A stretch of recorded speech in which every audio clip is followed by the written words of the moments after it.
castigo é maldade, e maldade não tem poder de curar coisa alguma.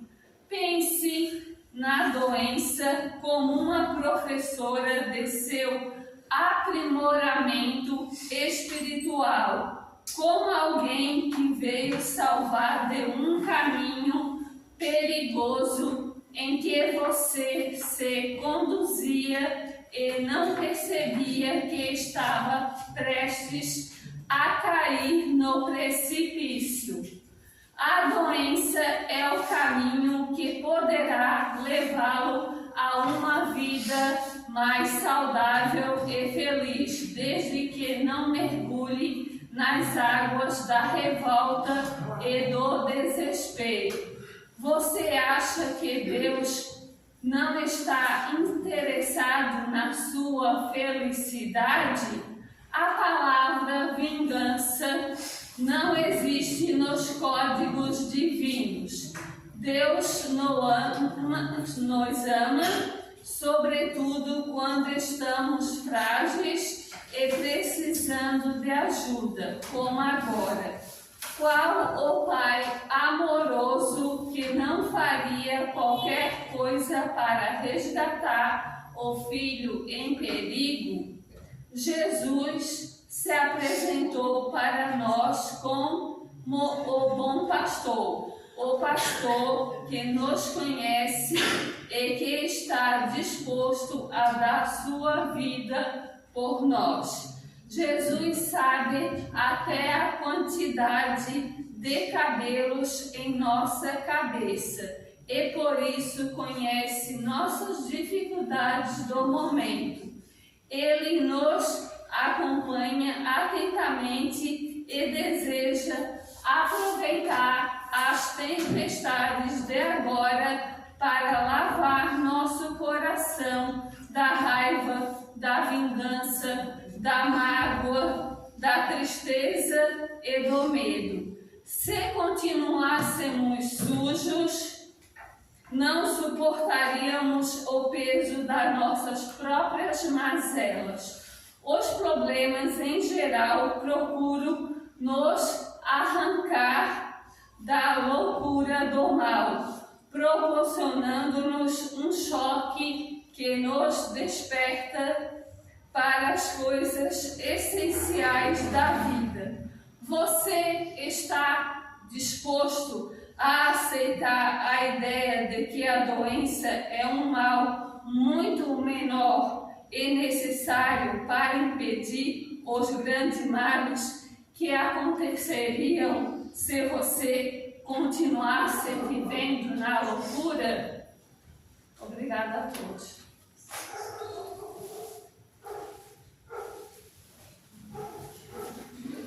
Boa noite, meus irmãos. Sejam todos bem-vindos a essa casa de oração. Vamos fechar os nossos olhos, acalmar o nosso coração, levar nosso pensamento a Deus, a Jesus, a Maria Santíssima. Agradecer por esta noite, tentar absorver o máximo que pudermos dessa palestra. Te agradecemos, meu Pai, dizendo assim: Pai nosso que estás nos céus, santificado seja o vosso nome, venha a nós ao vosso reino, seja feita a vossa vontade, assim na terra como nos céus.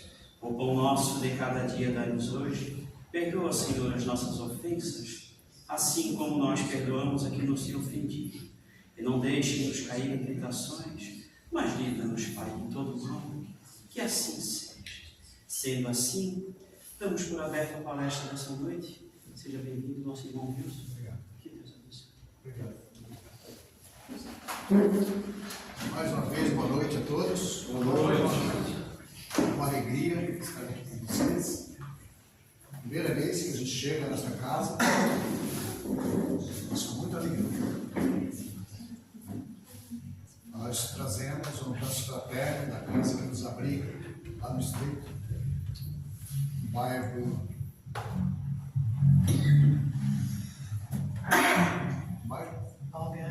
Balneário, Rio Branco, bairro Balneário.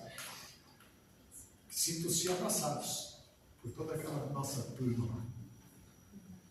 Nazareno já é companheiro antigo de estudo, né? Alguns domingos que nós ganhamos com estudo lá no Albardão.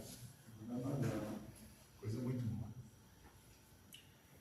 Nós estamos aqui pensando ainda que a espiritualidade, muitas vezes a gente não sabe se é ela que está agindo ou se não.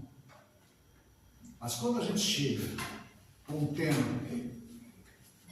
capítulo 26, do Evangelho segundo o Espiritismo, dai de graça o que de graça recebestes.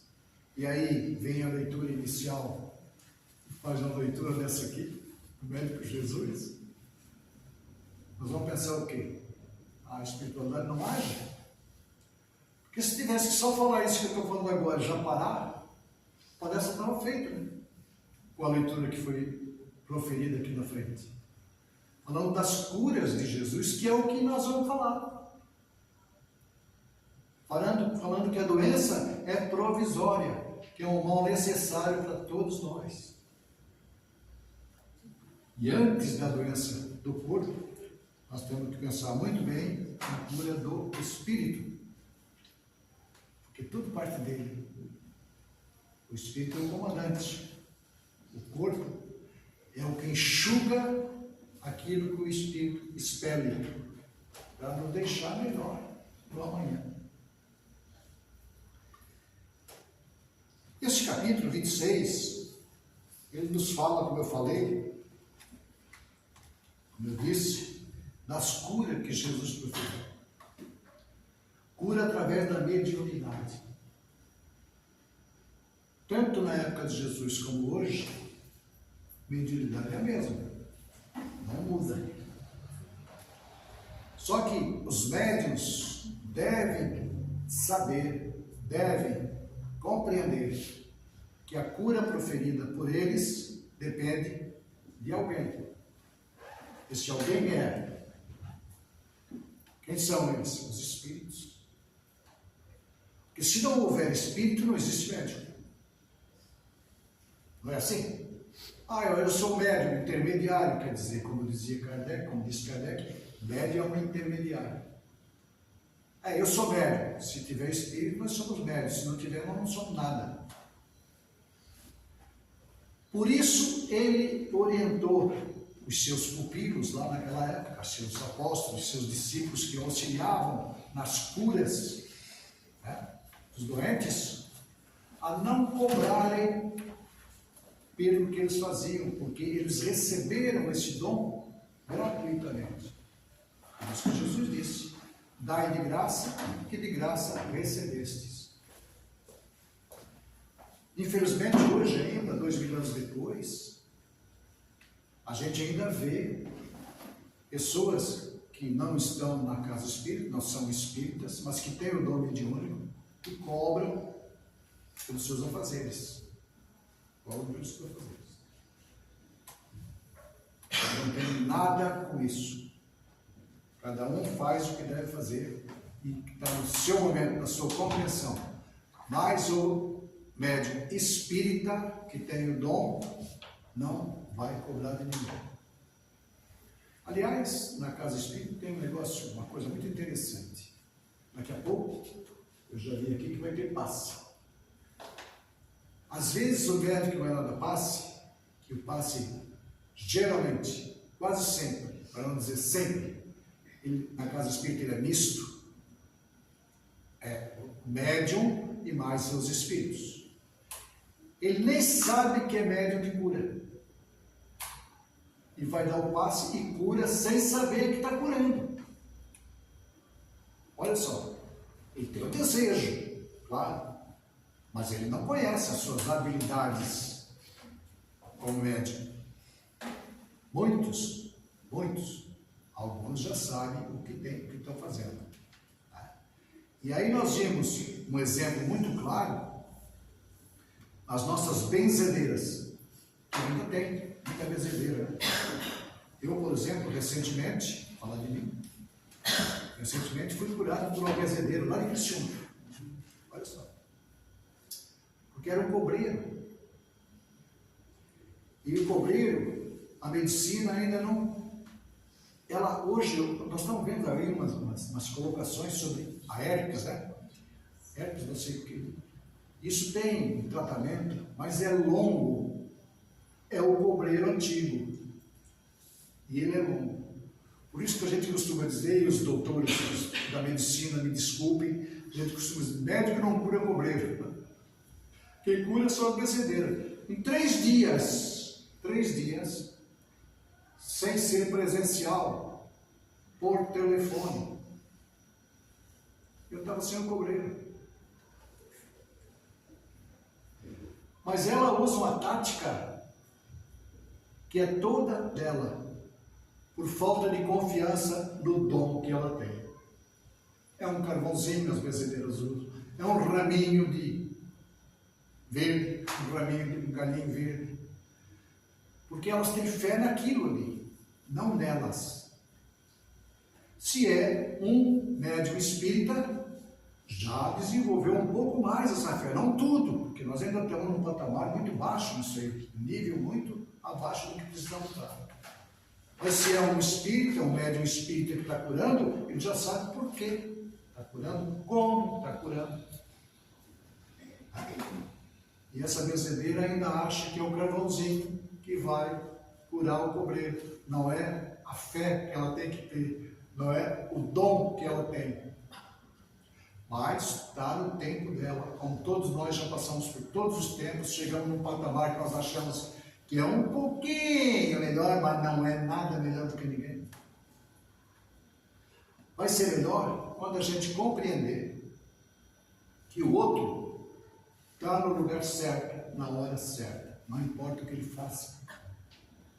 Eu ouvi uma palestra há pouco tempo, que a palestrante dizia assim, ó, ser diferente não é defeito. E não é mesmo. Não é defeito mesmo. Mas eu sou assim, muitas vezes nós recebemos na casa espírita, vocês aqui recebem também, pessoas que vêm, pois eu queria ter uma conversa, um atendimento fraterno, não sei como é que se chama, mas pode ser, mas olha, tem uma coisa, eu sou católico. E daí, quem é o teu Deus? Tu adora quem? É um ser superior, maior, que é o que comanda todas as nossas condições de existência neste mundo. E em outros também. A leitura falou. Ele sabe quantos fios de cabelo existem na nossa cabeça. Foi o que disse a leitura. Ele sabe do que nós estamos sofrendo. E por que estamos sofrendo. Porque tudo tem um porquê. Já viram isso? Emmanuel, André Luiz, eles falam uma frase bonita, daqui a pouco ele diz assim, e no entanto, aí lá vem a chicotada, né? Porque, aí vem de novo, nós temos que passar por isso. É um aprendizado. A dor, como disse a lição do médico Jesus, ali de José Carlos de Luca, ela expurga a doença que nós temos. E temos que passar por isso. É uma cura que nós precisamos passar. Vir no centro espírita, buscar passe, é uma coisa maravilhosa para quem sente alguma doença. Mas tem que ter um mínimo de crédito, de acreditar, de fé, de querer se curar. Porque muitas vezes, ouvindo uma vez eu falar de novo de outro palestrante, a Sueli Caldas, ouvindo Sueli Caldas falando, ela disse assim, vocês sabem que tem pessoas adoentadas que não querem se curar? Eu fiquei meio sobressaltado, como não quer se curar? Está doente e não quer se curar? De que forma? E ela disse, eu vou explicar. Tem pessoas que, para se curar, elas vão perder aquele mimo que elas estão tendo de alguém, aquele carinho que estão tendo de alguém. Então elas não querem ser curadas, querem continuar doentes. Não pensem vocês que no nosso meio não exista isso também. Existe. Existem pessoas que querem ficar assim. Existe o que nós chamamos de manhoso. Manhoso, cheio de coisinha. Pois é, dói aqui, dói ali. Tá, vamos fazer um tratamento. Não, mas eu não quero tratamento. Não quero porque vou perder esse mimo, esse consolo que vem de lá. Não, tem gente que não quer isso. Tá? Então nós temos que cuidar quando viemos aqui para ter um mínimo, dar um mínimo de credibilidade ao espírito e ao médium que vai agir em relação a essa doença que a gente tem. O passe é uma troca de energia. É uma troca de energia. Ele pode ser tido como uma transfusão de energia? Pode, mas é uma troca. Tem que vir de lá para cá também. Nós já ouvimos falar de histórias de Chico Xavier, que alguém chega para ele e diz: Chico, tu estás precisando de um passe. O Chico Xavier precisa de um passe. Então, do que eu preciso? E ele disse: tá, vou sentar. E o outro olhou de lá e disse: Chico, não serve, faz isso. E sentou e deixou o outro dar um passe nele. Pronto. Levantou, o amigo dele falou: Chico, o que tu fez? E tu precisa de um passe dele? Ah, fica quieto, fica louca. Não, ele não me deu o passe, eu que dei o passe dele. Ele precisava desse passe. Pronto. Então tem várias saídas para que a gente possa atender aquele que venha buscar o atendimento na casa espírita. Né? Essa é uma delas. Essa é uma delas. Uma história do Chico que ele conta. Falando no capítulo 26 do Evangelho segundo o Espiritismo,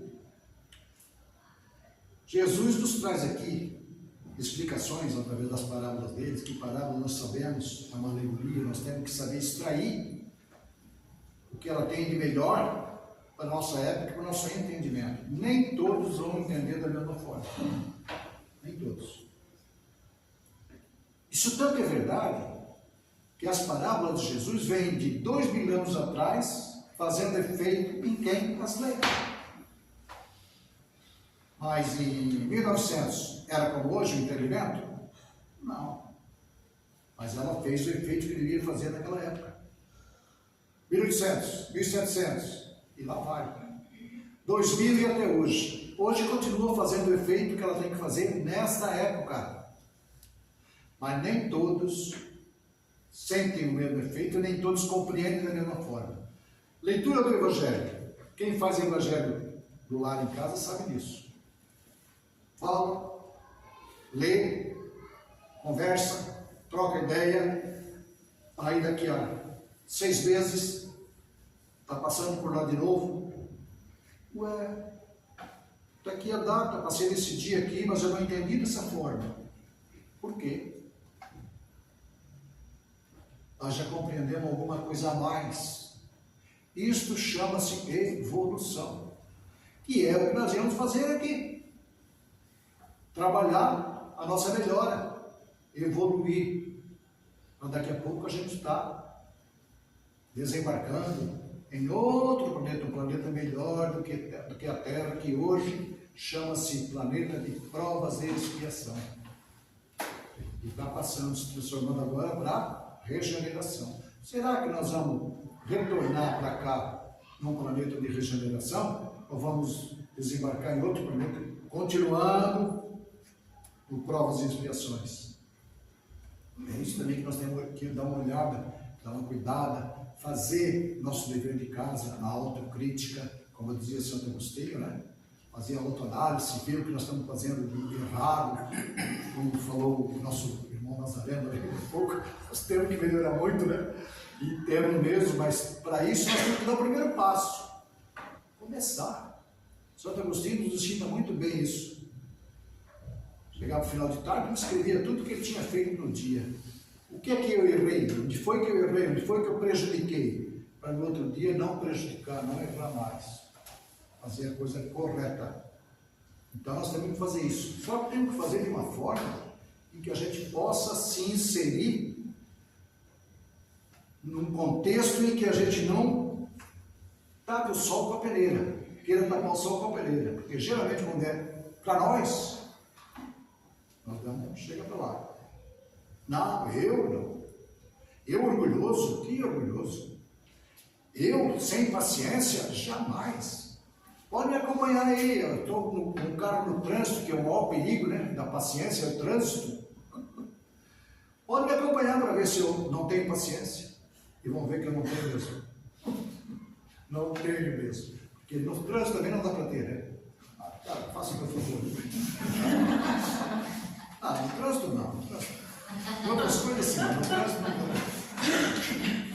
Então, começa Jesus aqui falando do dom de curar. Sabe, ele cura a minha impaciência, né? Curai os enfermos, ressuscitai os mortos, limpai os leprosos, expeli os demônios, ou trate, explique ao obsessor que não é assim que deve fazer. Que é os demônios que eles chamam, né? Dai de graça o que de graça recebestes. Disse Jesus a seus discípulos, e por esse preceito estabelece que não se deve cobrar aquilo porque nada pagou. Ora, o que eles haviam recebido de graça era a faculdade de curar os doentes. Todos eles, Jesus começou a prática da cura lá, hein? Dizendo assim, olha, como nós podemos, todos nós podemos fazer isso. E chegou um momento que ele teve até que puxar a orelha lá dos seus apóstolos, dizendo, gente de pouca fé, se tivesses a fé do tamanho de um grão de mostarda, conseguirias ter tirado esse obsessor dessa criança. Que é o que eu acabei de falar, muitas vezes nós íamos na casa espírita sem muita fé. Estão me empurrando para lá, então eu vou para não desfazer o que eles querem de mim. Não pode ser assim, nós temos que ser taxativo, porque ele não é obrigado a vir também. Ninguém é obrigado a nada. Eu não quero, não venha. Eu tenho vários amigos que eu falo com eles e eles dizem, não, eu não vou no espiritismo. Que é isso? Vocês estão brincando? Coisa do demo, dizia eles, coisa do demo, que é verdade. Nós usamos o Novo Testamento como estudo, que é o nosso Evangelho segundo o Espiritismo, e é coisa para nós, para você não é? Vocês usam o quê? Novo Testamento. Sim, usamos o Novo Testamento como estudo. Então, tem muita coisa assim que a gente discute com um amigo, né? Quem não conhece, a gente não pode fazer esse tipo de coisa, porque daí vai complicar. Vai complicar isso. Este dom lhe fora dado gratuitamente por Deus para alívio dos que sofrem e para ajudar a propagação da fé. Ele lhes disse que não o transformem em objeto de comércio ou de especulação, nem de meio de vida. Costuma-se dizer assim, o espírita tem que ter o seu meio de vida fora do espiritismo.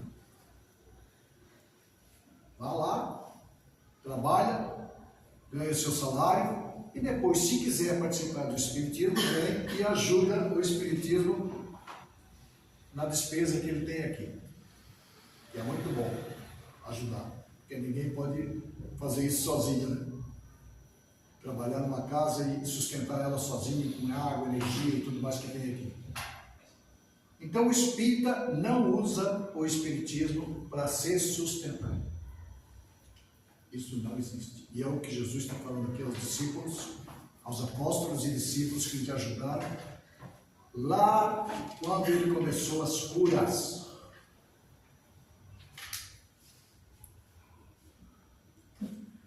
Estando, porém, ouvindo-o todo o povo, disse Jesus aos seus discípulos, guardai-vos dos escribas, que querem andar com roupas talares, com túnicas, né?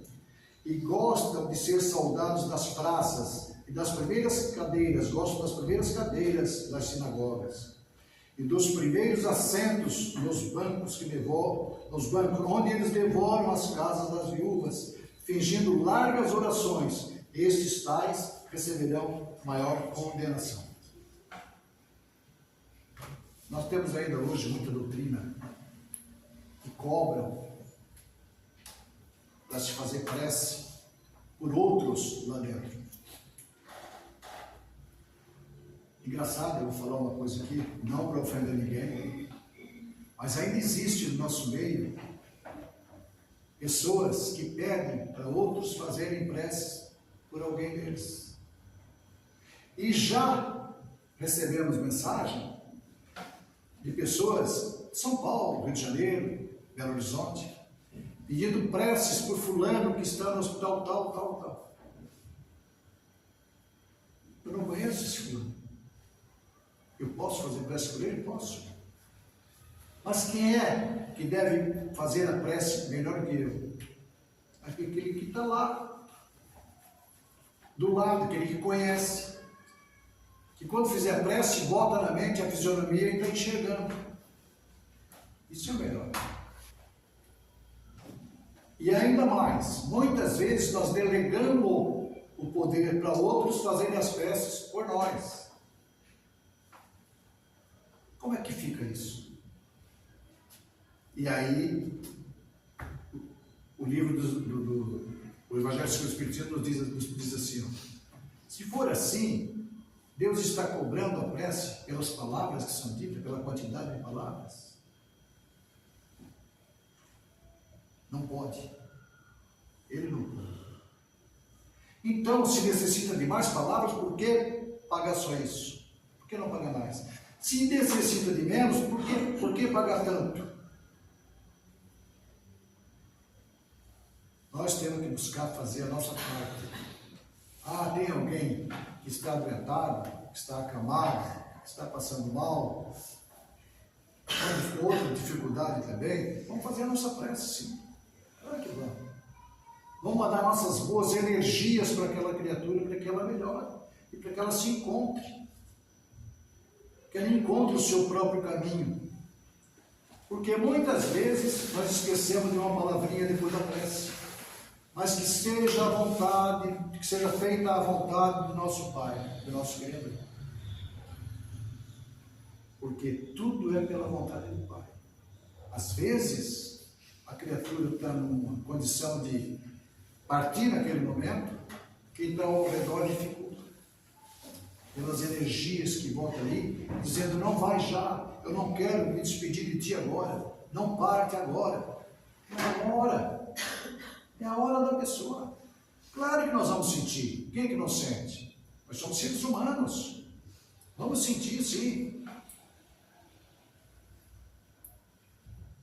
Meu pai, eu vou falar do meu pai. Meu pai, ele teve acabado por uns 3, 4 anos com AVC. E a minha mãe e a minha irmã, eles eram muito unidos, apegados com ele. Mas de tal forma que não viam o sofrimento que ele estava ali. Porque está no estado vegetativo daquele que ele estava, nós tínhamos que fazer preces, para que ele partisse logo. Para não ficar ali ainda remoendo aquilo, mas para tudo tem a hora certa. Nós cuidávamos dele, eu conseguia cuidar final de semana, ajudar a cuidar final de semana, porque eu trabalhava viajando, e quem estava mais lá era a minha esposa. E a minha irmã e a minha mãe cuidavam dele. Chegou no final de semana, chegamos lá, nós fomos para a casa do meu pai. E fazia mais ou menos 3 meses que ele não falava, né? Não falava nada, não dava nem, não deixava nem um ruído na boca. E aí fomos todos para a cozinha para conversar. Daqui a pouco ele deu um grito. Né? E a minha mãe e a minha irmã quiseram sair correndo. Minha esposa disse, calma, deixa eu ir lá ver primeiro. Foi lá, sentou do lado, conversou com ele, falou para ele não ter medo, que ele ia partir daqui. A hora que partisse, ele ia encontrar com amigos, com conhecidos e com parentes que já tinham partido antes. Tal. Deu aquela conversa de espírita para ele. Voltou para a cozinha. Ele ficou lá, sereno um pouco. Voltou para a cozinha. E nós partimos para casa. Fomos para casa. Nossa casa era uns 3 quarteirões longe de mim. Quando chegamos em casa, o telefone tocando. Ainda naquela época não era o celular, era o telefone de casa. O telefone tocando e a minha irmã dizendo, vem para cá que nosso pai morreu. Mas como, né? Saindo dali agora, foi a tranquilidade. Né? Tranquilizar a consciência dele, ele estava com medo, ele só não estava se encontrando. E isso existe em todos nós, qualquer um de nós, até nos espíritas pode acontecer isso. E a gente não se encontra. De ficar aí, andando para lá e para cá, nem a casa, a sua própria casa, achar de volta. E quando acha, aí é que fica pior. Fala comigo, fala com ele, fala com aquele, ninguém responde. A mesa é posta, o prato dele não é posto, e aí a gente fica pensando onde estou. O que é que estão fazendo comigo? Então a gente tem que tomar cuidado em tudo isso, saber o que nós estamos fazendo. Nazareno, está correndo muito esse teu relógio aí, Nazareno. Disse Jesus: não façais que as vossas preces sejam pagas, não façais como os escribas, que a pretexto de longas preces devoram as casas das viúvas. Era isso que eu queria conversar. O que quer dizer? Apossam-se de suas fortunas, muitas vezes, numa prece, nós não empolgados, entusiasmados, e fizemos uma prece de 20, 25 minutos. Para quem está aí sentado, isso é um terror. Terminou a palestra e mais uns 20 minutos, 15 minutos que seja, de prece, é complicado. Porque a prece, como diz o Espiritismo, não é quantidade, é qualidade. Pode fazer poucas preces, poucas palavras, mas com o pensamento voltado para aquilo que a gente deseja, aquilo que a gente quer. Focado no que nós temos que fazer.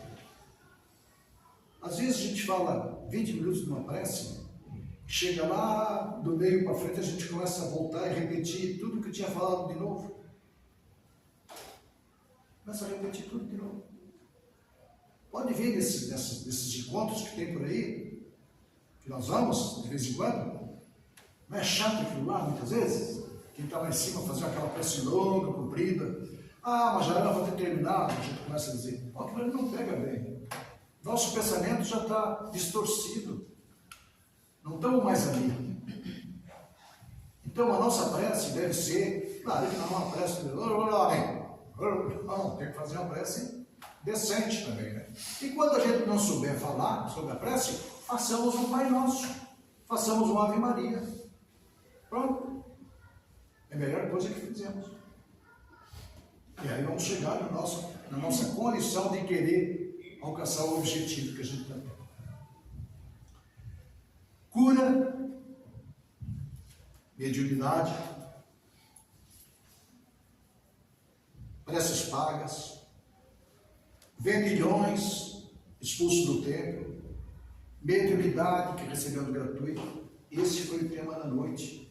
Não dá para a gente explanar tudo em 30 minutos, 40 minutos, não dá. Mas eu convido vocês que gostam de leituras para lerem o Evangelho, capítulo 26, dar de graça o que de graça receber. É uma leitura muito boa, muito bonita. Vocês vão entender talvez diferente do que eu entendi, e isso faz parte, porque é o nosso aprendizado. É isso que vem nos ensinar. Eu não botei o microfone aqui, ó, mas eu acho que daqui ele pegou, né? Se ele não pegou, também não foi bom. Nós muitas vezes queremos alcançar muito rápido alguma coisa e nos embaralhamos um pouco. A gente tem que ter um pouco de calma sempre, né? Para poder alcançar o objetivo que foi traçado para nós.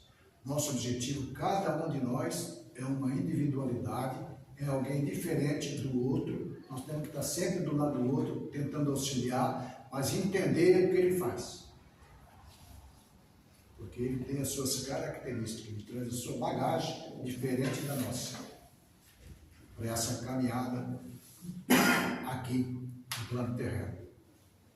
E vamos caminhar juntos muito mais tempo, muito mais vezes. Tá? Nós não vamos se encontrar só no Guardão e aqui. Nós vamos se encontrar em outros locais também, quando partimos daqui. Nós não estamos aqui só brincando, fazendo turismo. Nós estamos aqui aprendendo um com o outro. E quantas vezes até dos próprios sonhos a gente já sai, né, e vai para o mundo espiritual e lá se encontra no estudo. Quantas vezes isso acontece? Depois a gente vem e diz, o que eu estava fazendo lá com aquele fulano? O fulano que levou nós de ônibus, mas ele não sabe nem dirigir. Mas ali ele soube, ali ele sabe. Então, o convite está feito, a leitura é muito boa, agradeço os olhares e espero que a gente possa se encontrar outras vezes. Muito obrigado a vocês, fiquem todos com as bênçãos de Deus e de Jesus. Que assim seja, meu irmão. Muito obrigado, porque é dessa forma mesmo, a gente tem que ser bastante sucinto, tem que vir dizer o que tem que ser dito, para que aqueles que são os nossos ouvintes possam também entender, porque muitas das vezes a gente floreia muito e dentro desta forma de florear, a gente acaba deixando o essencial fora. Então vamos lá, vamos elevar novamente o nosso pensamento a Deus, agradecidos que somos pelo que acabamos de ouvir. E que possamos, nesta noite, também estar agradecidos por termos escolhido este local e termos vindo aqui ouvir algo que possa acrescentar aí no nosso lado espiritual. Pai, obrigado por este momento, por este instante, ao qual nos trouxe hoje aqui a sua mensagem através do nosso irmão Wilson, e que desta forma todos possam levar para casa e fazer uma reflexão mais profunda sobre aquilo que acabaram de ouvir. Em agradecimento a tudo que ouvimos, nós dizemos: Pai nosso que estás nos céus, santificado seja o vosso nome, venha a nós o vosso reino, e seja feita a vossa vontade, assim na terra como nos céus. O pão nosso de cada dia nos dai hoje. Perdoai, Senhor, as nossas ofensas, assim como nós perdoamos a quem nos tem ofendido. E não nos deixeis cair em tentações, mas livrai-nos de todos os males, agora e sempre, que assim seja. E desta forma, então, agradecemos a todos, em especial ao nosso irmão que veio trazer a palavra para nós. E, a partir de então, vamos ter o passe. Vamos pedir que todos permaneçam nesse mesmo silêncio e sentados. Os seus bancos vão ser chamados de banco público. Muito obrigado, uma boa noite a todos e um bom final de semana.